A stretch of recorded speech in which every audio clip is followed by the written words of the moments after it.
ఈ 3 దినాలు పరిశుద్ధాత్మ దేవుడు మనతో మాట్లాడి మన కుటుంబాలను, మన వ్యక్తిగత జీవితాలను తాకి మన స్థితిగతులను పరిశీలన చేసిన దేవుడు ఈ ప్రశస్తమైనటువంటి సమయంలో మనతో సూటిగా మాట్లాడి మన కొరకు సిద్ధపరిచిన ఆత్మీయ ఆహారాన్ని భుజించబోతుండగా మన ఆత్మీయ నేత్రాలను తెరిచి పరిశుద్ధాత్మ నడిపింపుతో, పరిశుద్ధాత్మ అనుభవంతో ఈ రోజున ఈ రాత్రికాల సమయంతో మనందరితో మాట్లాడేలాగా, మన హృదయాలను తాకులాగా ప్రతి ఒక్కరము కూడా ప్రభు సన్నిధిలో మన హృదయాలను పెడదాం.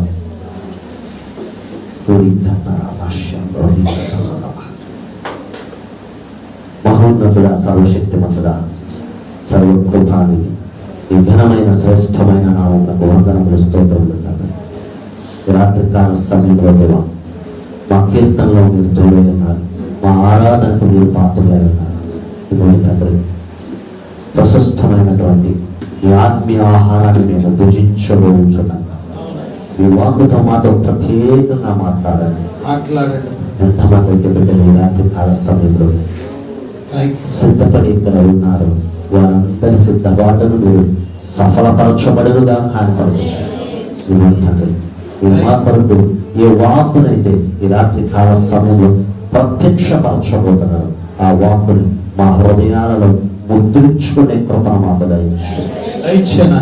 నిలబడుతున్న దైవదాసులను మీ నోటి దూరుగా మీ సాధనగా మలుచుకుని మీ నింద్రాత్మతో అభిషేకించమని రాత్రి కాల సమయంలో విత్తబడుచున్న ప్రతి వాకు మా అందరి హృదయాలలో విత్తులుగా కాని కలుగుచ్చు. తండ్రి, ఏ వాక్కునైతే మా కొరకు మీరు ఏర్పాటు చేశారు, ఆ వాక్కును మేము సిద్ధంగా చేసుకొని తిరిగి మా గృహాలకు వెళ్ళి పర్యంతం వరకు ఇదే సన్నిధి, ఇదే ప్రసన్నత, ఇదే ఆత్మీయ నడిపింపు మా అందరి పట్ల ఉండుగా కాని పలుకున్నాను.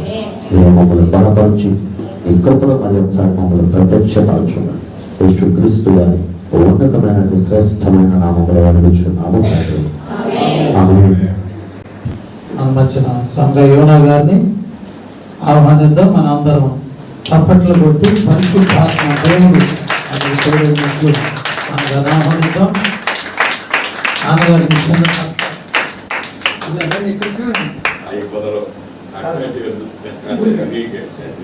అందరూ చప్పట్లు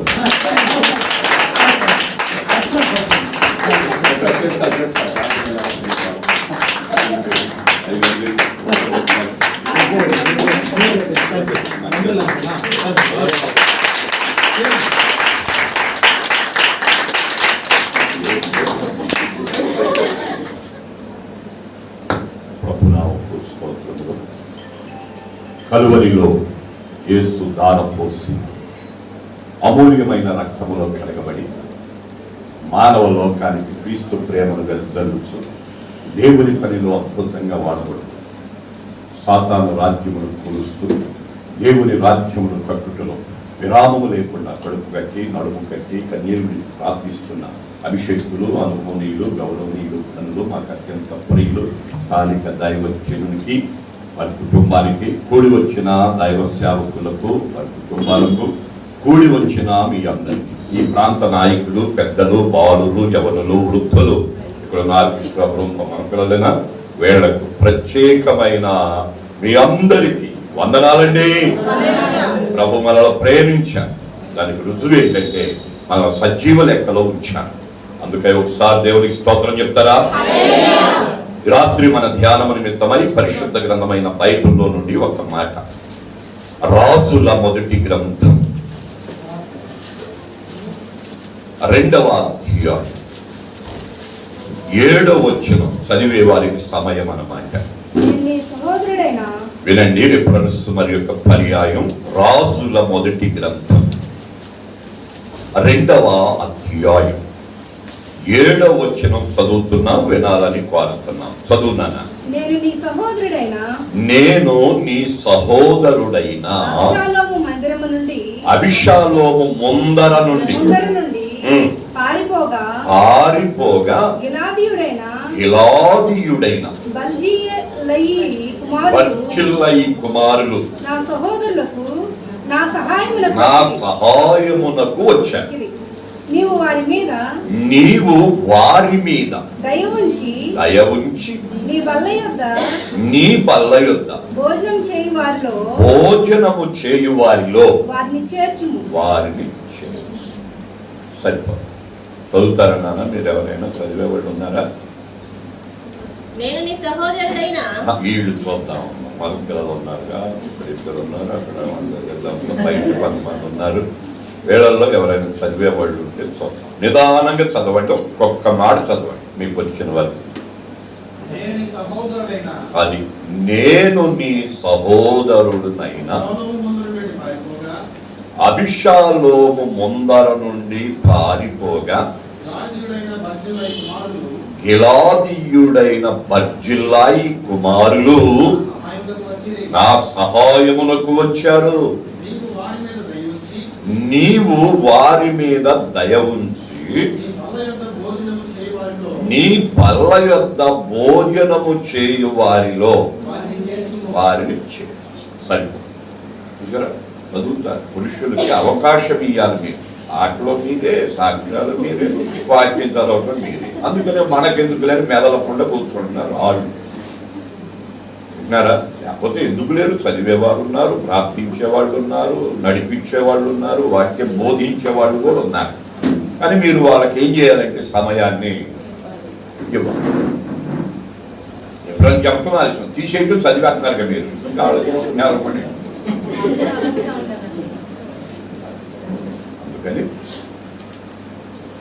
వాళ్ళకి అవకాశం కల్పిద్దాం. దేవునికి స్తోత్రం. సరే, ఒక గంటే ఉంది టైం, పర్వాలేదంటారా?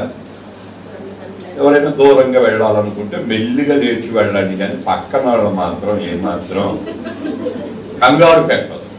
వినగలిగితే వింటాం, వినలేనప్పుడు చెక్కింగ్. అట్లా అలవాటు చేసుకోండి. భారంగా మాత్రం వద్దు, బాధతో అస్సలే వద్దు. విన్నారా? సంతోషంగా వినగలిగిన వరకు వినండి. ఇక మన వల్ల కాదనుకున్నప్పుడు అంతే. ఆ విన్నదన్నా గుర్తుంటది. భారంతో కూర్చొని ఉన్నది కూడా మర్చిపోయి ఏదో మెదలకుండా వెళ్ళిపోతుంది. సరే, మంచి చదవబడిన భాగం రాజుల మొదటి గ్రంథం 2వ అధ్యాయం 7వ వచనం చదువుకున్నాం. చదవబడిన భాగంలో ఒక యోధుడు, ఇతని పేరు బర్జిల్లాయి.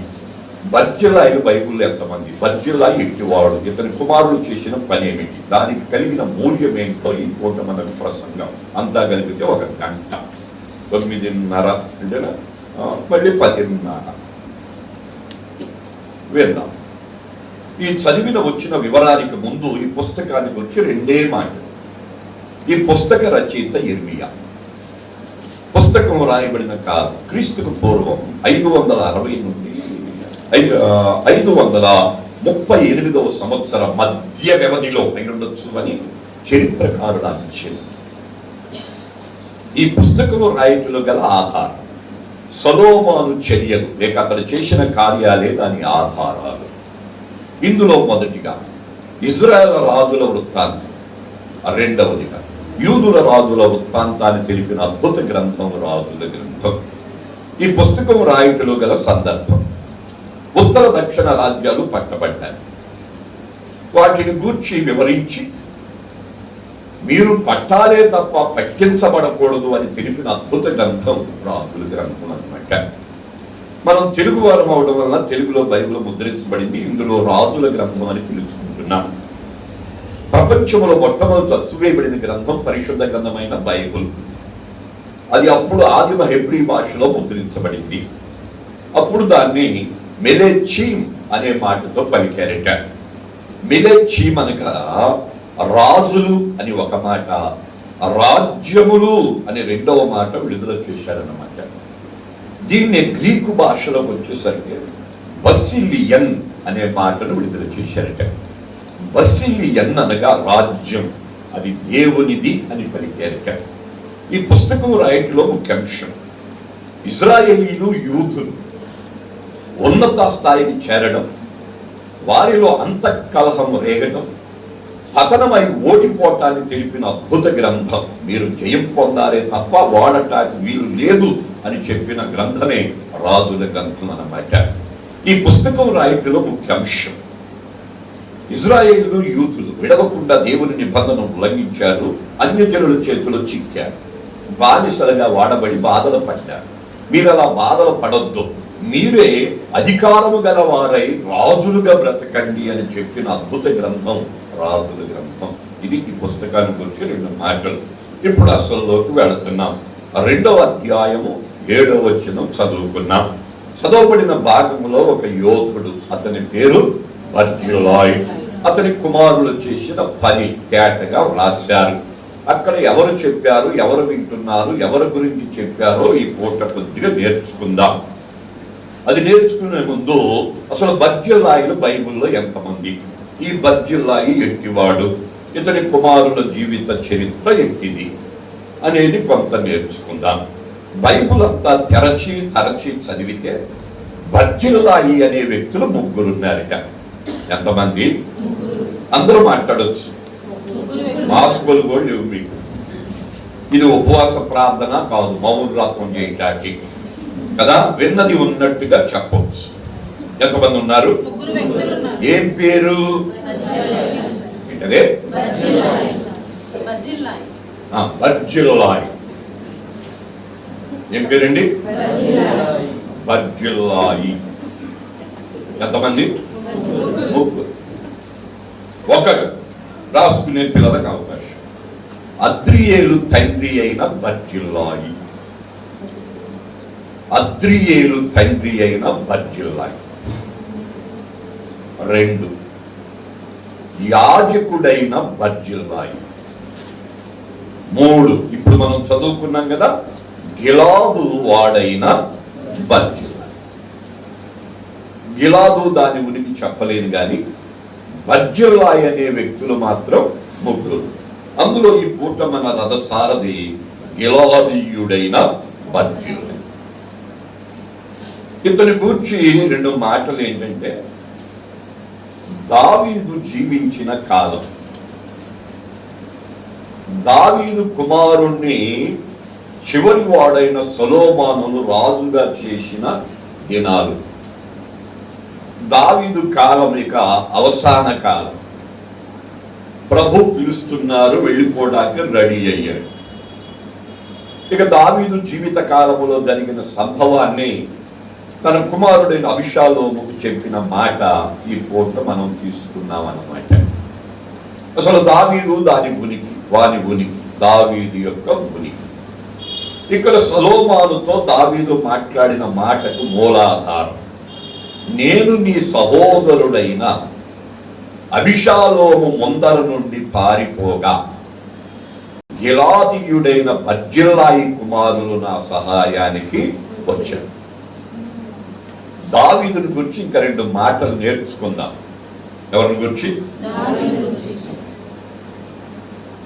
దావీదుని గురించి చిన్నప్పటి నుంచి నేర్చుకుంటున్నాగా పాస్టర్ గారు, ఇంకా ఆయన గురించి ఎందుకండి అన్నట్టుగా చూస్తే ఏం చెప్పలేదు.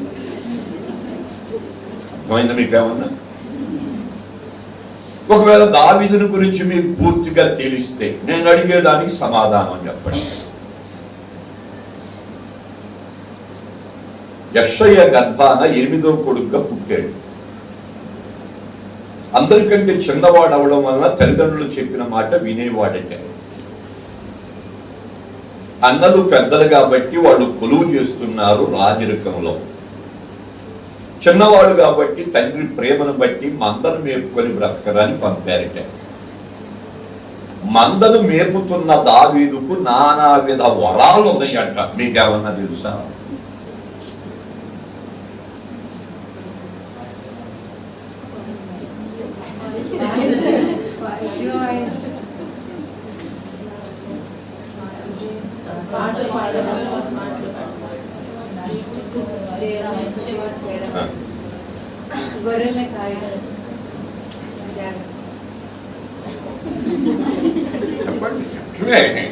తెలిసినట్టుగా చెప్పటమే, తెలియంది నేర్చుకోండి.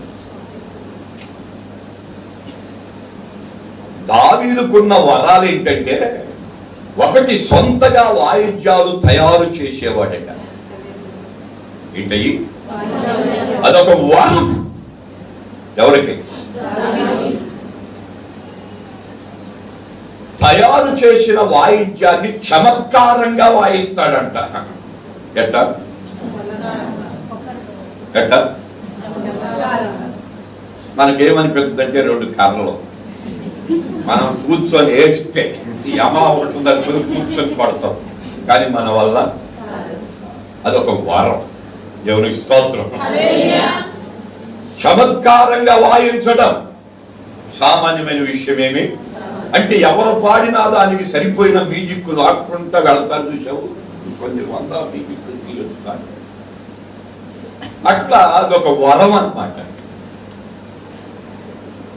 3 ఇందాక ఎవరు చెప్తున్నారు, పాటలు పాడేది ఒక వరం. దేవునికి స్తోత్రం. పాటలు పాడేది కూడా. ఆ పాటలు పాడేటప్పుడు ఇందాక దైవ సేవకుడు చెప్పాడు చూసారా, దెయ్యాలను వెళ్ళగొడతాం, చేతపడి శక్తులు మేము తెచ్చుకొని చూసుకుందాం, ఒక దెబ్బ తీసేద్దాం అంటున్నాడే.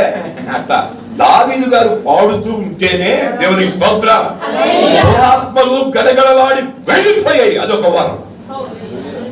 అంటే నానావిధ వరాలన్నాడు ఆది కాండంలో, అపోస్తుల కార్యంలో దావీదు గారి గురించి మాట్లాడు.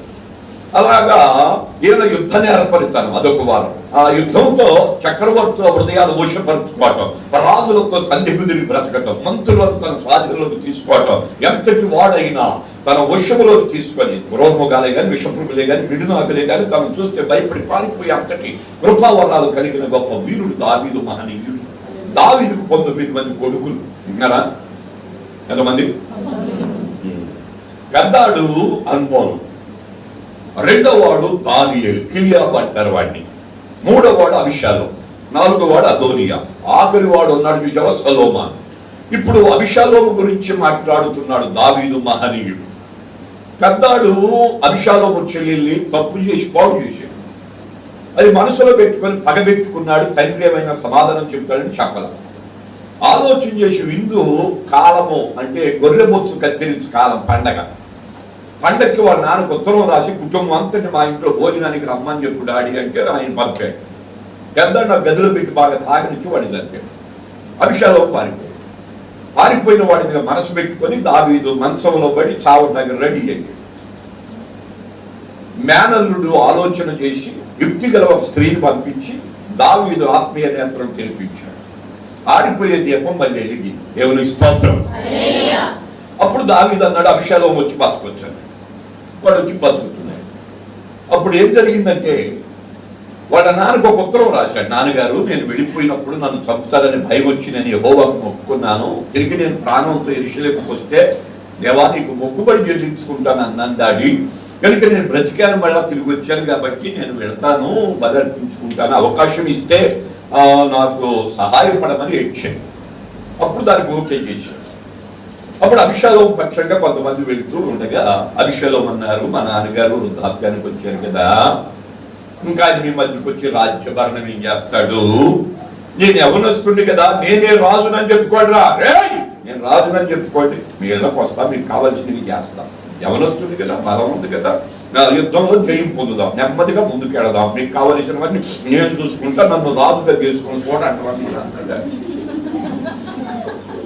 సరే ఓకే అనుకుని అందరూ కలిసి ప్రేమతో ఏం చేసుకున్నారంటే, తనతో వెళ్ళే వాళ్ళందరూ శరీర సంబంధులు, యవనస్తులు, లోకస్తులు, ఇక లోకంలో కార్యాలు చేసే వాళ్ళు అందరూ మొదలెట్టారు కదా, మనకు అభిషాలోము రాజు, మనకు అభిషాలోము రాజు. ఈ ప్రకటన 12 గోత్రాలకు పిలువ, అది కోటలోకి వచ్చేసి దావీదు గారు కూడా విన్నారు. ఇప్పుడు విన్న తర్వాత ఏం చేయాలి, ఎందుకు రాజుగా ఆవిడ చేస్తాడు, దేవుడు నేను నన్ను రాజుగా చేశాడు కాబట్టి నేనే రాజుగా చేయాలి, ఆడి చేయటం ఏంటని యుద్ధం చేసి వాడిని చంపాడు. ఆ యుద్ధంలోకి వెళ్తే ఒకవేళ వాడికి బలం ఎక్కువ వీడిని చంపాలి, ఏదో ఒకటి జరగాలి. ఇప్పుడు దావీదుకి అర్థమైపోయింది, ఇటు నేనా తండ్రిని, అటు వాడా నాకు కొడుకు, ఇప్పుడు వాడిని చంపుకోవటం ఎందుకు, నేను యుద్ధానికి వెళ్తే తిరిగి వచ్చే అవకాశాలు లేవు కదా, వాటర్మెన్కి ఎంతవరకు తెలియదు కదా, కనుక ఎందుకు యుద్ధం, వాడిని చంపుకోవడం, వాడినే రాజ్యభరణం చేసుకోండి, నేనే వెళ్ళిపోతా అరణ్యానికని దావీదుకు ఒక ఆలోచన వచ్చి బయలుదేరాడు. కాలి నడకన చెప్పులు లేకుండా తల మీద ముసుకేసుకొని కన్నీరు విడుస్తూ వెళ్ళిపోతున్నాయి. అనేకులు అడుగుతున్నారు, ఎక్కడికి వెళుతున్నారు? ఆవలి పక్షంగా నా కుమారుడు రాజ్యభరణం చేసుకుంటున్నాను, నేను వెళ్ళిపోతాను. ఎక్కడికి వెళతా? అరణ్యానికి వెళ్ళిపోతాను. ఇతనితో ఉన్న మంత్రులతో సహా, ఆత్మీయులు అనబడి అప్పటి వరకు ఉన్నవారితో సహా దావీదు మీద ఉన్న మనస్తత్వాన్ని బట్టి లేక ఆత్మీయతను బట్టి ఆయనలో ఇవ్వడలేక శరీర సంబంధి అయిన అభిషేకం పక్షంగా అనేకులు వెళ్ళిపోయారు. అందులో మంత్రి అయిన అహితోపేలు అనేవాడు కూడా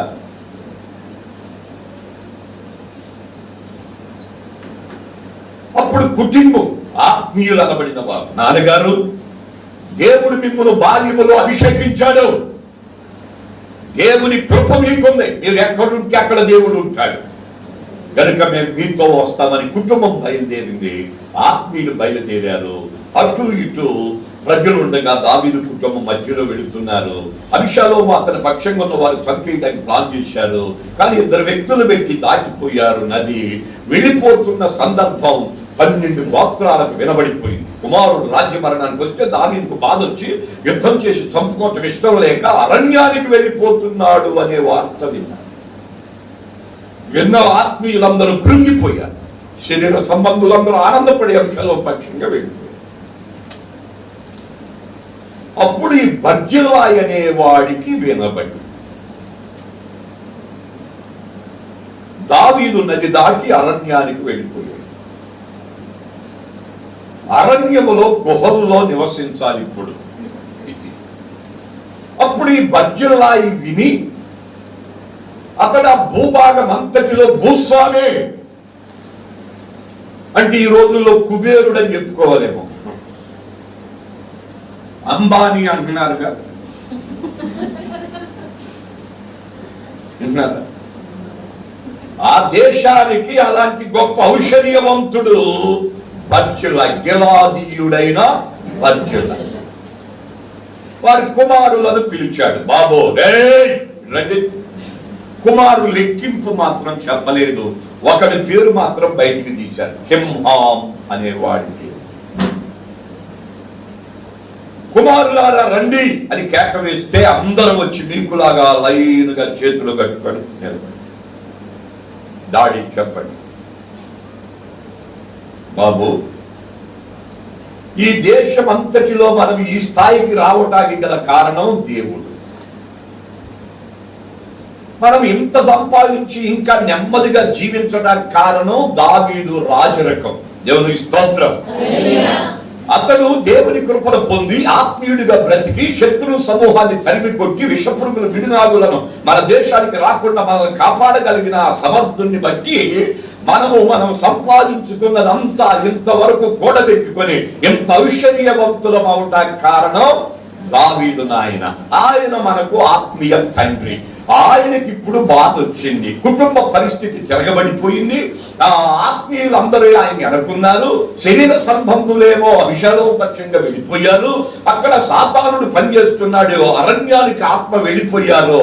ఆ అరణ్యములో దావీదుకు ఆహారం ఎక్కడి నుంచి వస్తే, వినండి, చెప్పింది జాగ్రత్తగా వినండి. ఆస్తిని లెక్క చేయొద్దు, సమయాన్ని లెక్క చేయొద్దు, ధనాన్ని లెక్క చేయొద్దు, మీ బలాన్ని కూడా లెక్క చేయొద్దు. మీరు దావీదు గారు అరణ్యములో ఉన్నంత కాలం అతనికిని అతని కుమారులకును అతని కుటుంబీకులకును అతనితో ఉన్న వారందరికీ భోజనాలు సిద్ధం చేయాలి, ఆహార పదార్థాలన్నీ సమకూర్చాలి, నీటి తిత్తులతో నింపి వాళ్ళకి అందించాలి. అరణ్యములో వారు పడుకోవడానికి పరుపులు, వాళ్ళ తల కిందకు దిండ్లు, వాళ్ళకు కావలసిన కాయ ధాన్యాలు, వెన్న జున్ను ముద్దలు, విన్నవా? వాళ్ళు బలంగా ఉండాలి, దేవుని ఆరాధించాలి, ఆత్మ బలముతో నింపబడాలి, శరీరం కూడా బలంగా ఉండాలి. కనుక వాళ్ళకు కావలసినవి ఏవి తక్కువ కాకుండా మీరందరూ కూడా బళ్ళు కట్టి వాటి మీద వాళ్ళకి అందిస్తూ వస్తూ ఉండాలి. వాళ్ళ అరణ్యములో ఎంతకాలం ఉంటే అంతకాలం అలా జరగాలి అని చెప్పి గిలాదీయుడైన బర్జిల్లై ఆజ్ఞ జారీ చేశాడు కుమారులకు. దేవుని స్తోత్రం, స్తోత్రం, స్తోత్రం. కనుక బర్జిల్లై భక్తుడు, దావీదు నాయన ఆత్మీయ తండ్రి, ఆత్మీయుని ఆరాధనతో, ఆత్మీయ బోధతో, ఆత్మీయ పాటలతో, ఆత్మీయ సాక్ష్యముతో ప్రపంచమంతా ఆయన చక్రవర్తిగా గతించి ఉన్నతమైన పేరు తెచ్చుకొని అతని బోధ వింటాకి, అతని ఆరాధనలో పాలు పొందడానికి అనేక దేశాల నుంచి రాజులు, మంత్రులు, చక్రవర్తులు, సామాన్యులు, అన్యులతో సహా వచ్చేసి యెరూషలేములో బతికిపోవడానికి, ఆత్మీయులుగా జీవించడానికి ఎందరెందరో కోరుకొని వచ్చిన అనేక కుటుంబాలు ఉన్నాయి.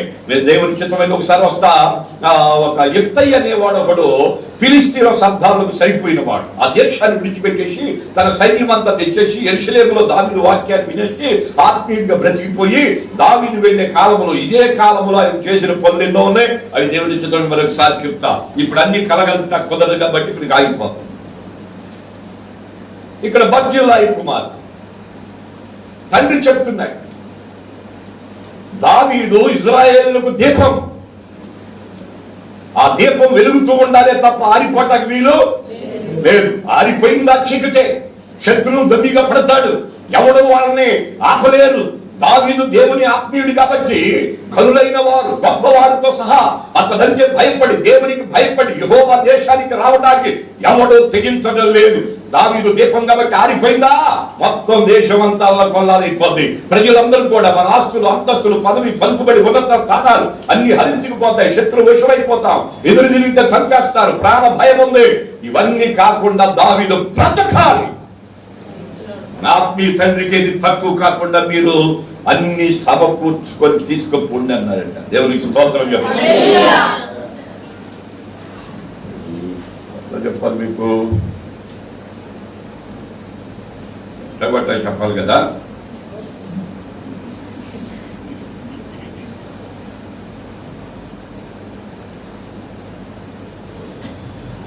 కొన్ని కాలనీలు ఉన్నాయి చౌదరీస్కి సంబంధించి. పోరంకి నుంచి లోపలికి వెళ్తుంటే నారాయణపురం అని ఒకటి, దాంట్లో విజయం అనే ఒక ఆమె ఇప్పటికీ ఉన్నారు, వృద్ధాప్యానికి వచ్చింది. ఆయన మంచి ఎలక్ట్రిషియన్, ఇంజనీర్ అన్నమాట.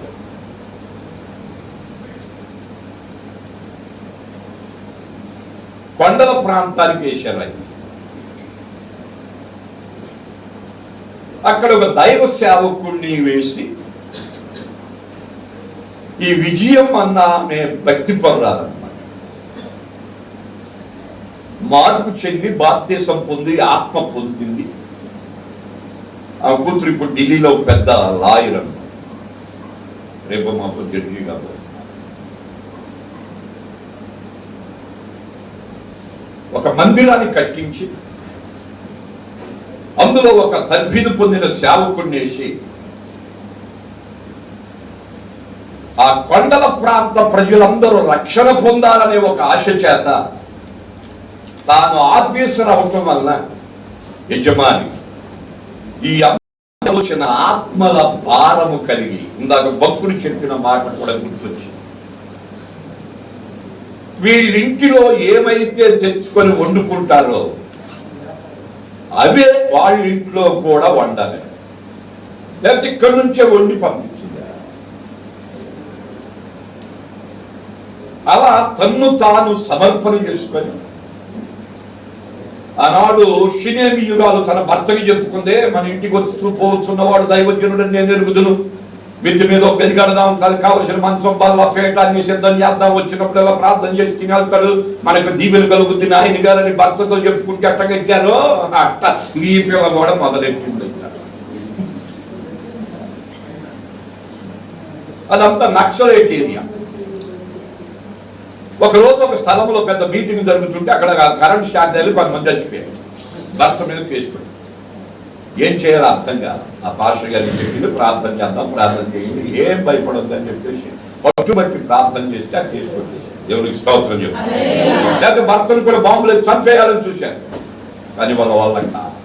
కారణం ఏంటని అడిగితే ఆమె చెప్పే సాక్ష్యం ఒకటే, నేను నా భర్తకు ఏ భోజనం అయితే వండి పెట్టేదాన్నో, ఏ కూర అయితే నేను ఇక్కడ వండానో అదే పరిస్థితి, అదే కాయలు, అదే భోజనం, అదే అంత ఆ సేవకుడు ఉన్నంత కాలం అక్కడ పని కొరకై నేను చేశాను. అది దేవుడు చూచి నా భర్తను తప్పించాడు. లేదా ఆ స్పాట్లో ఆ కోపంతో ఉన్న ప్రజలు మా ఆయన్ని చనిపేసేవారని చెప్పేశాను.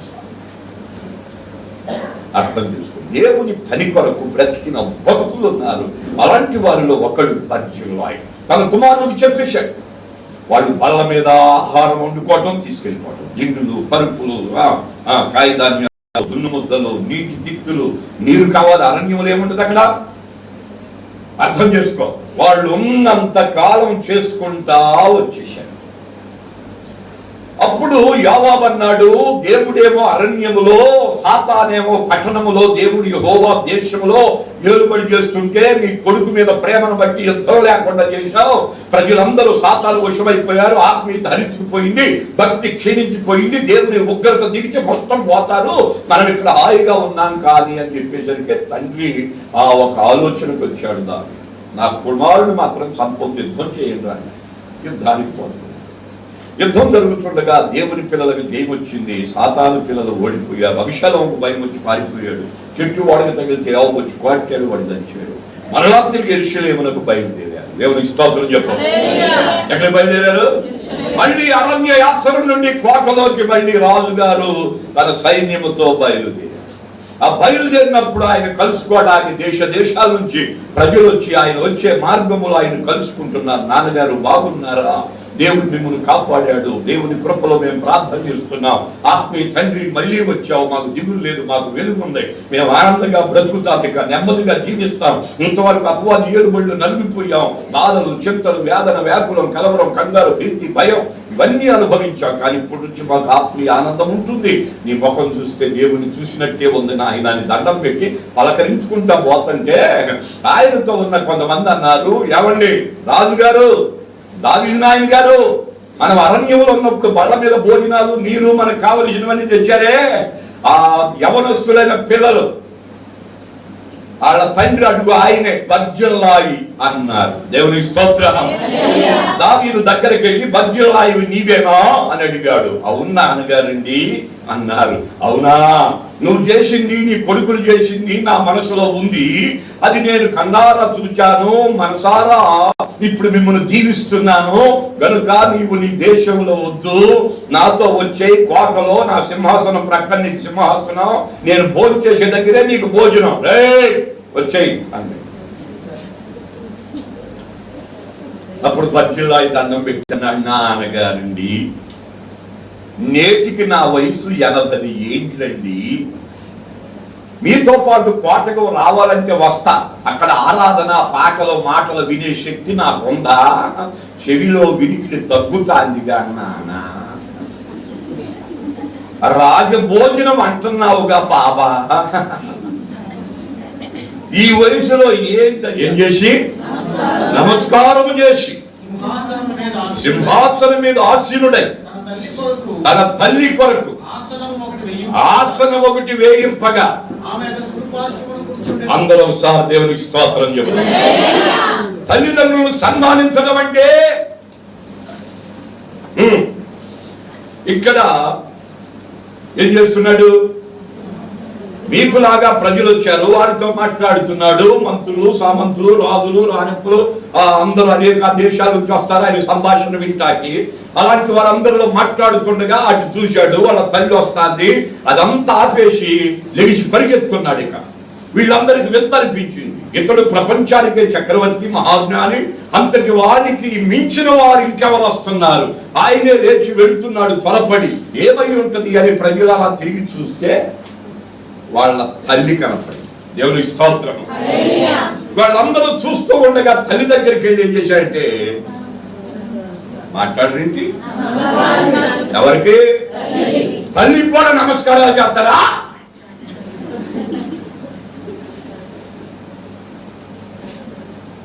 ఏలియా వచ్చి ఎలీషా మీద దుప్పటేశాడు.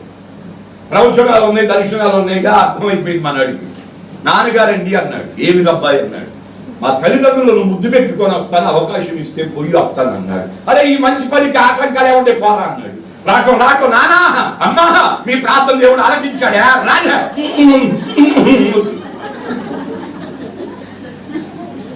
ఎవరికి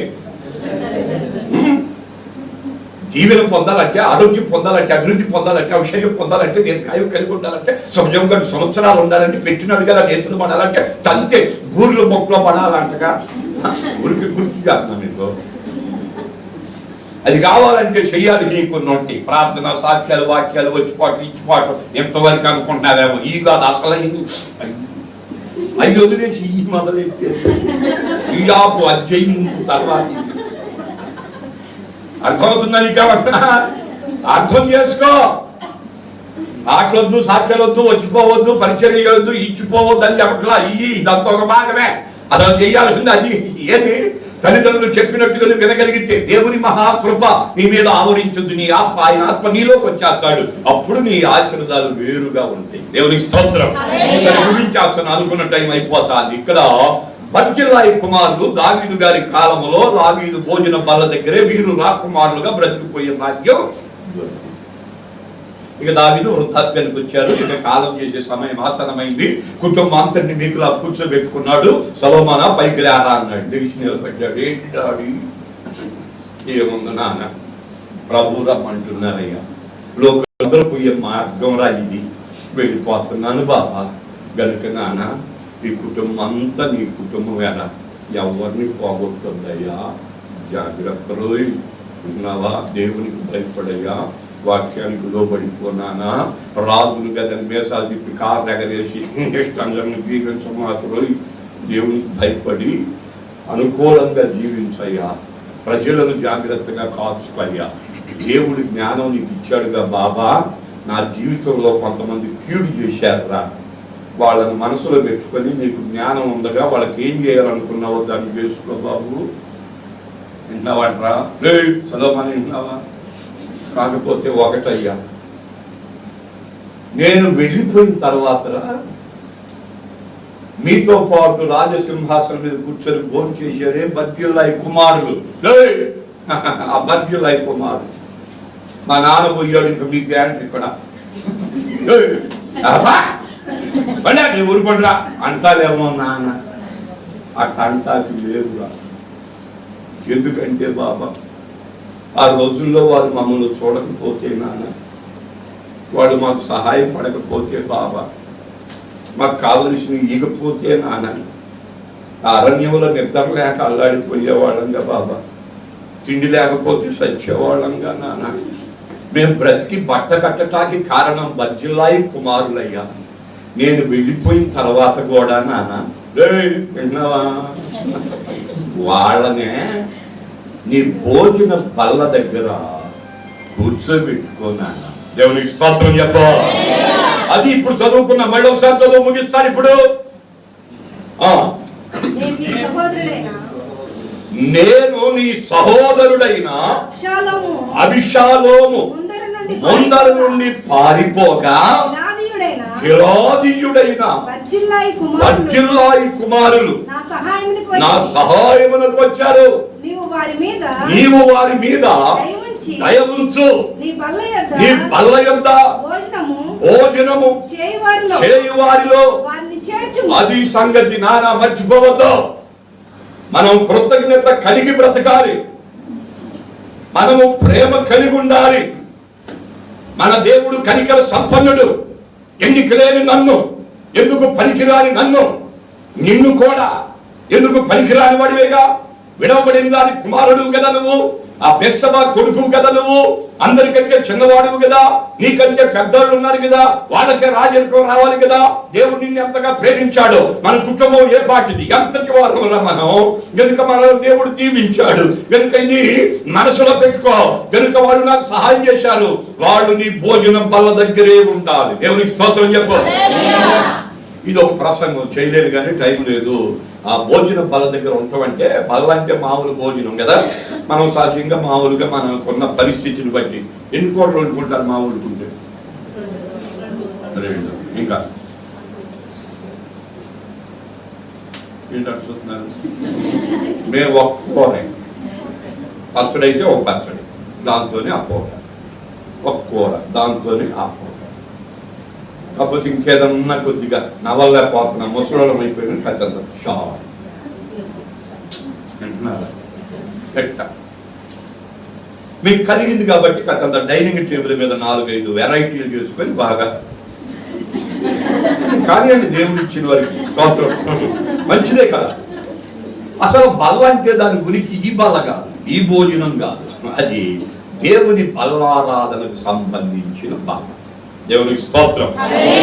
మార్పు చెంది బాప్తిసం పొంది ఆత్మ పొంది భక్తులుగా బ్రతికే వారు తీసుకోవలసిన బల్ల. అది ప్రతి నెల మీకు ఉంటుందా? ఈ లోకంలో ఎన్నో రకాలైన వెరైటీలన్నీ తినేసామంట. బజ్జలై గురించి చాలా వివరంగా దైవజనులు మాట్లాడారు. నువ్వు కూడా బజ్జలాయి లాగా దేవుని బిడ్డలారా బ్రతుకుతావు. తన కుమారులు బజ్జలాయి మాట విన్నారు, నువ్వు కూడా దేవుని మాట విని లోబడతావు. ఈ రాత్రి నీకు కూడా దేవుని బల్ల యొక్క భోజనం చేసే ఆధిక్యత, దేవునితో కలిసి కూర్చుని ఆధిక్యత దేవుడు మనకు అనుగ్రహించబోతున్నారు. దేవుని బిడ్డలారా, రక్షణ లేని వారికి రక్షణ పొందండి. దేవుని మాట వినకుండా తిరుగుచున్న నీతోనే దేవుడు మాట్లాడారు. ఈ రాత్రి దైవజనులు చక్కని మాటలు మనకు తెలియచేశారు. ప్రభువే వచ్చారు మన మధ్యలోని, ప్రభువే వచ్చారమ్మా. నిన్ను నన్ను దర్శించడానికి సాక్షాత్తు దేవుడు తన సేవకులను పంపించారు. ఎన్నికలేని మన కోసం తన దాసులను ఈ మన మధ్యలోనికి నడిపించారు. ఇది ప్రభువు చేసిన కార్యం. లోబడతానని ఒక్క చిన్న ప్రార్థన చేయాలి. నా పిల్లలు కూడా బజ్జలై పిల్లల్లాగా లోబడాలి ప్రభువా. నా కుటుంబం నీకు లోబడాలి ప్రభువా. సమయంలో లోబడ్డాడు, వర్ధిల్లాడు. ఇదిగో యోసేపు దేవునికి లోబడ్డాడు, వర్ధిల్లాడు. దేవుని బిడ్డలారా, నీవు కూడా లోబడితే ఆశీర్వదించబడతావు. నీ కుటుంబం దేవుని బల్ల యొక్క ఆధిక్యత దొరుకుతుంది. ప్రభువా, నేను ఆస్తులు కోరట్లేదయ్యా, అంతస్తులు కోరట్లేదయ్యా, అధికారాలు కోరట్లేదయ్యా. నా పిల్లలు నేను నీ బల్ల యొద్ద ఉండే బాధ్యతను దయచేయమని అడుగుతున్నాను. ఈ రాత్రి మమ్మల్ని దర్శించమని అడుగుదాం. అయ్యా, నా గర్భముల నుంచి వచ్చిన నా పిల్లలు, నా గర్భాశయమును ముట్టు ప్రభువా. అయ్యా నా తండ్రి, దర్శించిన ఆయన నా కుటుంబం ఎన్నిక లేనటువంటిది ప్రభువా. ఒక్కసారి జ్ఞాపకం చేసుకో. ఇదిగో ఈ రాత్రి నాతో మాట్లాడారు, నీకు వందనాలు ప్రభువా. తండ్రి, నీకు స్తోత్రములు స్తోత్రములు స్తోత్రములు స్తోత్రములు.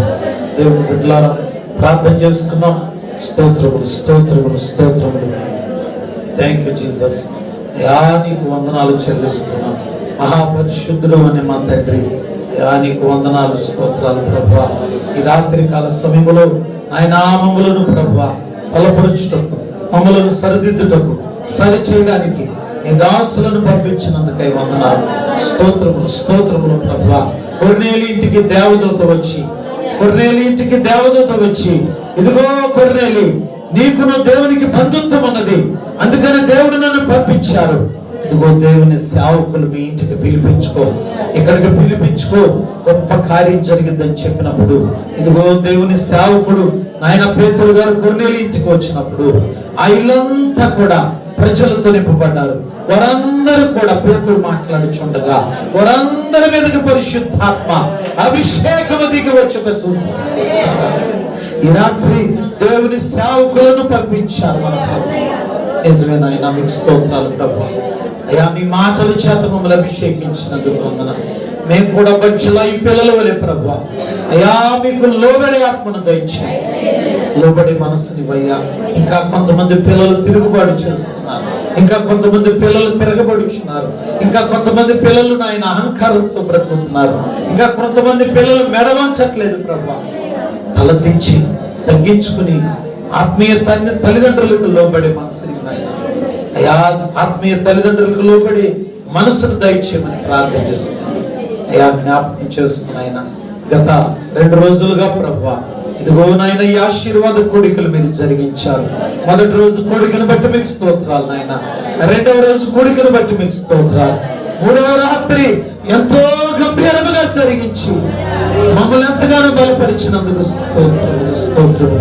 ఈ రాత్రి మోకరించి ప్రతి తల్లి ప్రతి తండ్రి ప్రతి చిన్న బిడ్డను ప్రభు మీరు జ్ఞాపకం చేసుకోండి అయ్యా. మొదటిగా సాక్ష్యం అందించిన నీ దాసులను బట్టి మీకు స్తోత్రాలు నాయన. చక్కని వర్తమానము నాన్నగారు అందించారు ప్రభువా. వారికి ఆయుష్ను, ఆరోగ్యమును, అభివృద్ధిని, ఆశీర్వాదమును దయచండి ప్రభువా. ఇంకా దినములు పొడిగించండి, ఆయుష్ను పొడిగించండి ప్రభువా. ఇంకా అనేక పర్యాయములు మా సంఘానికి వచ్చి వారి మమ్మల్ని బలపరిచి ఆత్మను దయచేయండి. స్తోత్రములు నాయన, నీకు వందనాలు, స్తోత్రములు. ఇదిగో నా తండ్రి, ఎందరైతే ప్రార్థన అవసరం రాశారు ప్రభువా, ఈ అవసరతలన్నీ బలిపీఠం మీద పెట్టి యేసు నామములో జరుగును గాక. మా సంఘములో ఉన్న ప్రతి వ్యక్తి వర్ధిల్లును గాక. స్తోత్రములు ప్రభువా. ఎవరెవరు నా తండ్రి తమ తమ ఆ విన్నపములను ప్రభా పేపర్ పూర్వకముగా తెలియచేశారు నాయనా, వారి యొక్క ప్రతి అక్షరత వారు ఏమని రాశారో ప్రభా అది నిశ్చయముగా జరుగును గాక. యేసు నామములో మా సంఘము వర్ధిల్లును గాక. స్తోత్రములు ప్రభువా. మీరే కృప చూపించండి నాయనా. ఈ 3 రోజులు ఎంతో చక్కగా ఆ బిడ్డలు ప్రభువా అయా నీ సన్నిధిలో సమయమును నా తండ్రి ఆలోచించకుండా నీ పాదాల దగ్గర గడిపారు ప్రభువా. మాకు ఇచ్చిన బట్టి స్తోత్రాలు చెల్లిస్తున్నాం. మీకే వందనాలు ప్రభువా. ఇలాంటి కొడుకులు మరిన్ని పర్యాయములు మేము పెట్టుకుని అయా నీ సన్నిధిలో మేము ఇంకా మేలులు పొందుటకు మాకు ఆయుష్ కాలము దయచేయండి. మీ కృపతో నింపండి ప్రభువా. పెద్దవారిని చిన్నవారిని జ్ఞాపకం చేసుకోండి అయా నాయన. కొంతమంది నడవలేకపోయిన ప్రభువా వాళ్ళు పట్టుకుని అయా వచ్చారు. ప్రతి తల్లిని దీవించు నాయన. అయా బలహీనలను బలపరచండి ప్రభువా.